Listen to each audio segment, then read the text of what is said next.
yesterday. Now, you can obviously start, the starting point for your trade obviously is the opening price, which is just here. Now, the discount price doesn't happen. We don't get the 25 pullback, but we don't need to get the 25 pullback. We actually start looking around the opening price and the wholesale price levels between that price and the 25% pullback. The price levels that we're obviously watching now are $9 and $8.50. So there's the two places that we'll probably find liquidity. The first place we find liquidity that reverses the market is $9 right there. So there's your buy trade at $9, right? Well, guys, that $9 trade went up to $13 within 5 minutes. It's a pretty good trade, right? 44% gain at that stage. Maximum swing plus 44%. Well, you'll take that any day of the week, wouldn't you? But then the price trades $9 again, and you get a second chance to trade it again at the same price. And guess what happened the next time? Well, we came back up to the top edge again, and this time we reached $13.50. Well, that's even better, isn't it?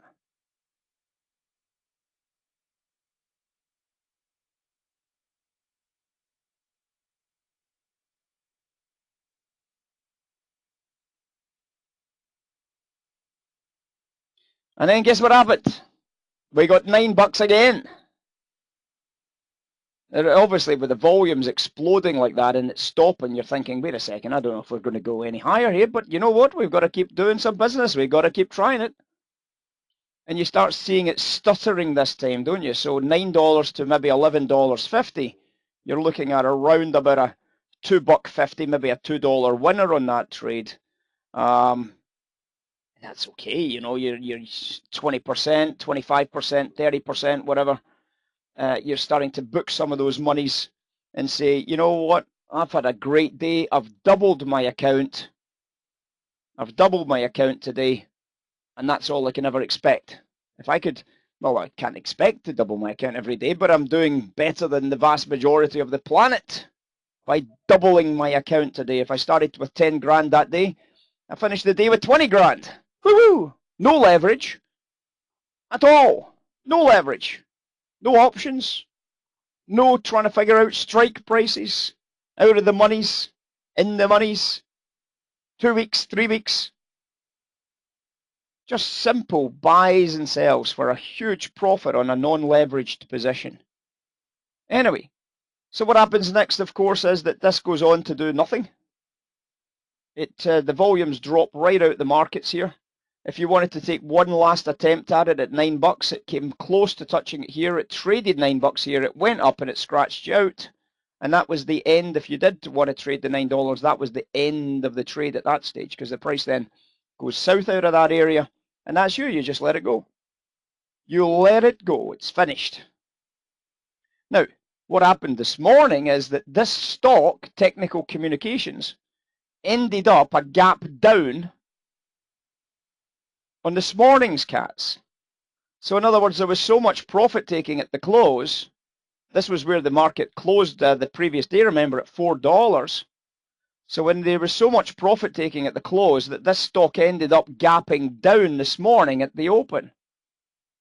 Look how close we're getting to that original bottom edge, guys. $5.50, right? And then we're coming into the closing bell here at $5.50. And there's the gap down this morning. $5 at the bottom edge. You see it? So obviously we're starting to think about this and say, wait a second, Ray. I'm looking at a stock that's now got a guaranteed discount, which was a cat's trade yesterday.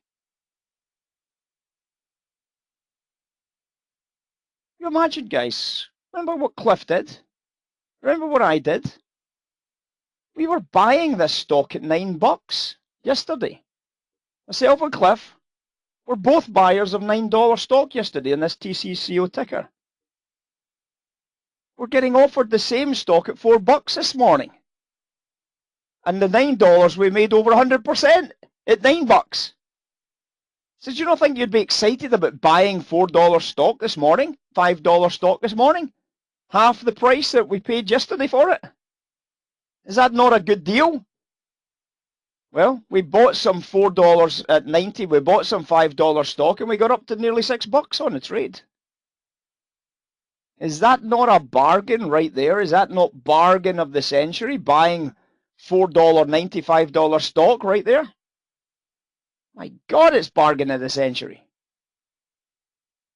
And what's happened since then hasn't been that good, but, you know, it is what it is. So we started to see some pretty heavy selling coming in the Dow Jones, and we're starting to see some broader market selling. This is not a news event anymore. This is now a stock event, right? This is now a particular, just a standard stock event trade. However, to go from $5 to $5.85 is a pretty good outcome this morning, especially on the back of the fact that we had this as a cat trade from yesterday. This should already have been getting your attention and saying, oh my God, I love this. Yes, it's only made 15, 16, 17% return on your money. It's only made 15, 16, 17% return on your cash. Seriously? Is anybody concerned?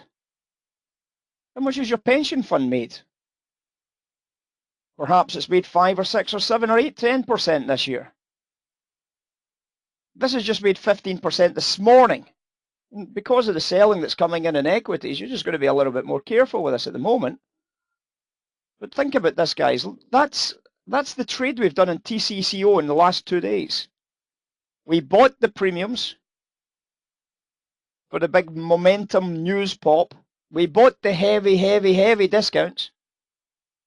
Because at the end of the day, that's still that news premium in that trade, still there.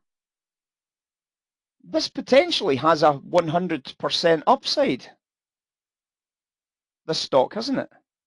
Because when that news came out on TCCO, the market makers valued this price.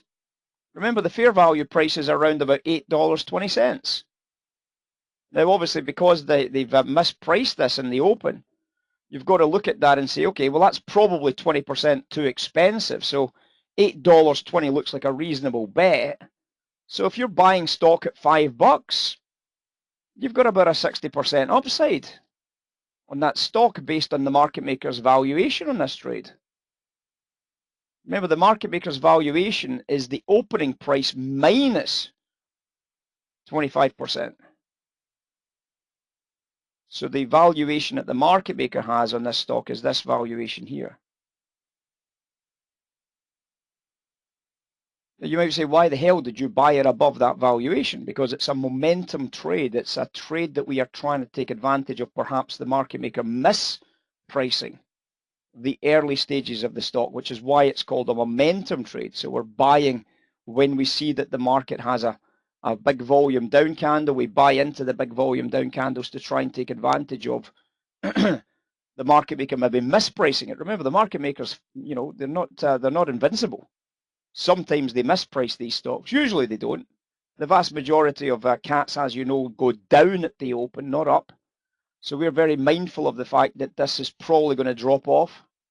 We wait for it to drop off. We see buyers coming in between the 0 point and the market maker's fair value. If buyers come in before that fair value read, you know that you've got a trade, right? If the buyers, the professionals, the insiders buy before fair value, you know you've got a read. And that's why we made over 100% yesterday on those 3 trades. And that's why we've now got a fair value read of about $8.20 on this stock. So when you see this as an opportunity in here, you can start to work some orders. Now, you might have fancied this as a buy trade. I don't know why you wouldn't. You've just got to be careful because you've got that broader market selling coming in. This is now going to trade in line with the broader markets now, isn't it? It's not a news event anymore. So you've got to be aware of that, guys. It's not a news event anymore. It's just a stock that looks as if it's got a reasonable discount to what the fair value read should be. But if the equities still keep dropping, this stock will keep moving to the downside as well.